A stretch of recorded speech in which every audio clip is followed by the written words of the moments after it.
marami na naman tayong isda na huli sa fish pond. Ayan, gagawa na naman tayo ng ginamos.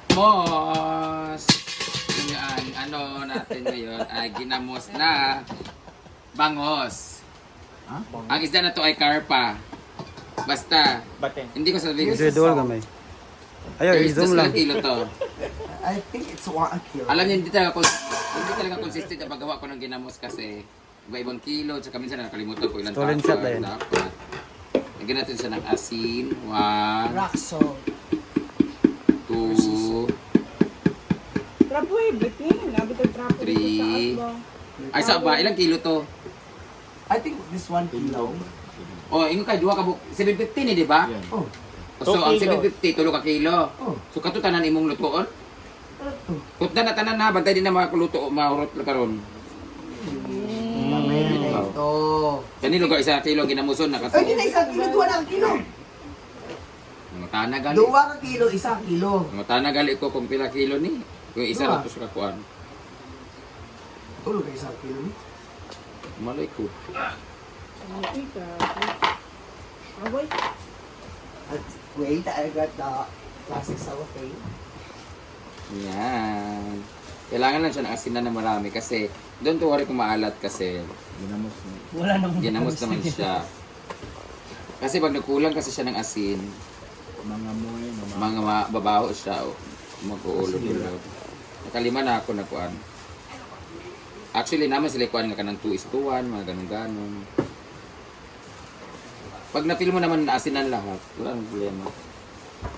Kasi asin will prevent the worms. And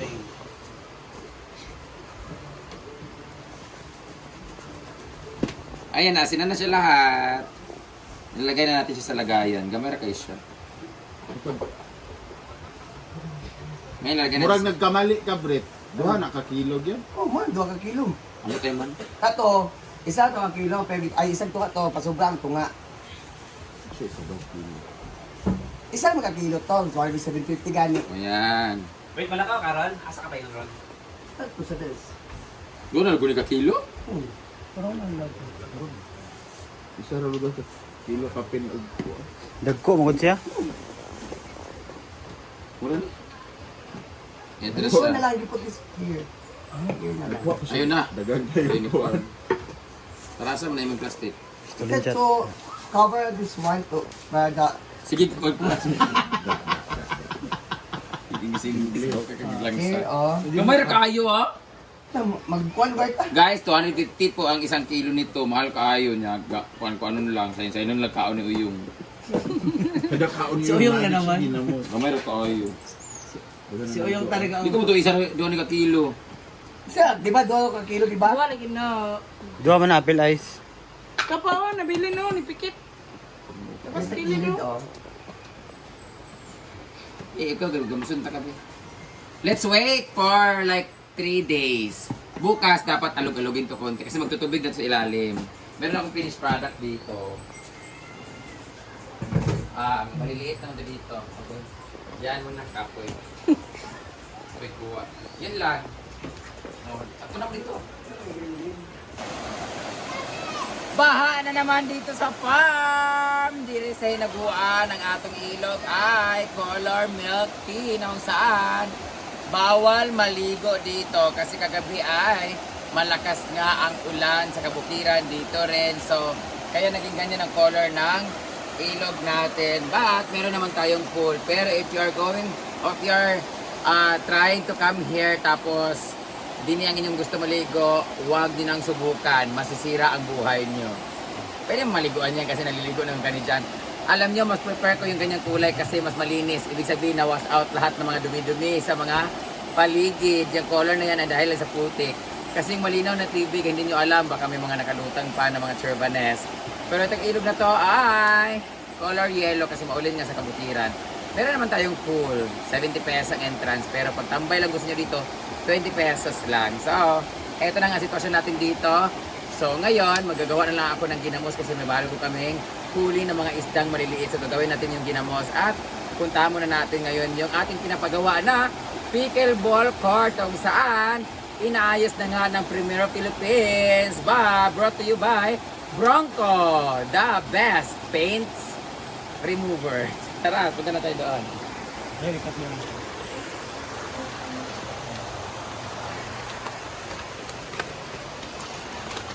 Ano ito? Eto na nga, dito na tayo guys.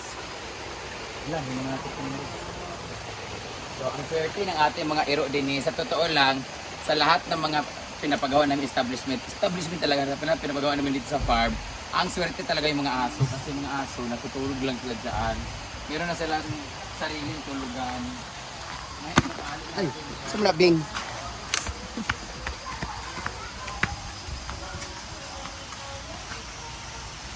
Ay, saba man di ay kani ganang grind. Hala pa. Sa daw ay music. Sa itlog. Hala! Acapella. Ito na nga ang ginagawa dito. Ito na nililinis na ang ating pork para sa pickleball para mas malinis, makinis at mas smooth at mas masarap. Bunal-bunal.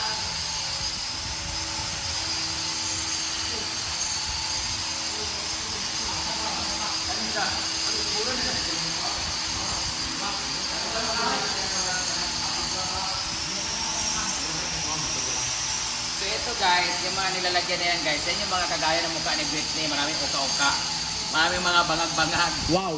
Kagaya ko, mas marami na sa kanya. Nilalagay nila ng purong simento at waterproof. Tapos, pati dito, yun ang sila. Kahapon dito sila kahapon, medyo mahirap yung ginagawa nila guys. Ayan. Tuloy na po na nileng. Hindi ba? Huwag ko na po sila ba? Ito ba marami yung mga ani, oh. Marami sa mga bukas-bukas guys, so kagaya nito. Mga pang-simento, tapos marami mga bato-bato ba na mga impurities na hindi na natanggal mo ng simento sila dito. So marami butas. Ngayon, nililinis nila para mas smooth at masarap maglaro dito. So thank you so much, Primero Philippines and Bronco, diba? Wala sila ni Sir, no? Namaw na mo. Sila mo gamit. Muli na po sila hadlot sila mako. So, hindi naman ang laruan dito guys, pero mamaya na tayo ulit mag-video pag natapos na kasi maingay pa sila. So, balik tayo doon kasi gagawa tayo ng ginamos!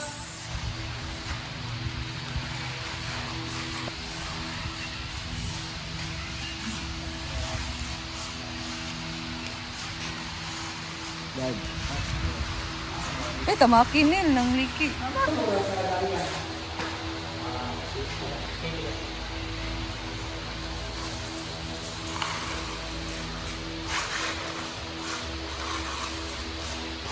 Apag sa tag-ulay atong ginamos kay napin. Primero Philippines ay take a picture ka. Abog sa pool.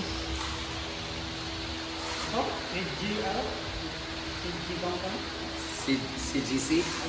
DGC? Ano ito? Nalimot eh kuno. DGC? Big C.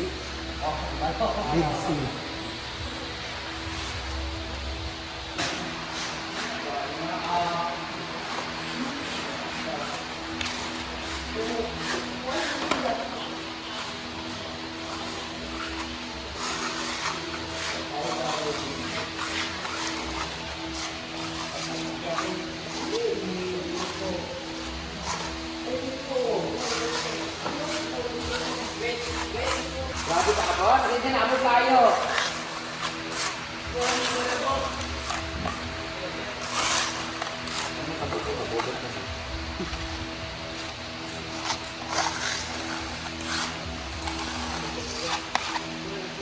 Pa ang ating mga kas. Dito, kumakain na yung iba for lunch. Kumain ka na. Na.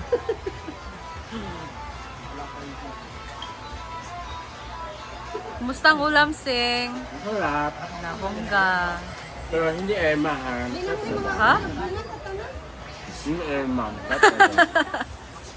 So, ayan guys, that's all muna for now. And kumain na sila ng lunch. So, si Madam umalis na muna sila kasi nanood sila ng tournament sa Pickle Court. Kami nandito na iwan. Thank you guys for watching. I'll see you in my next video. Bye! Ingat kayong lahat and God bless you all.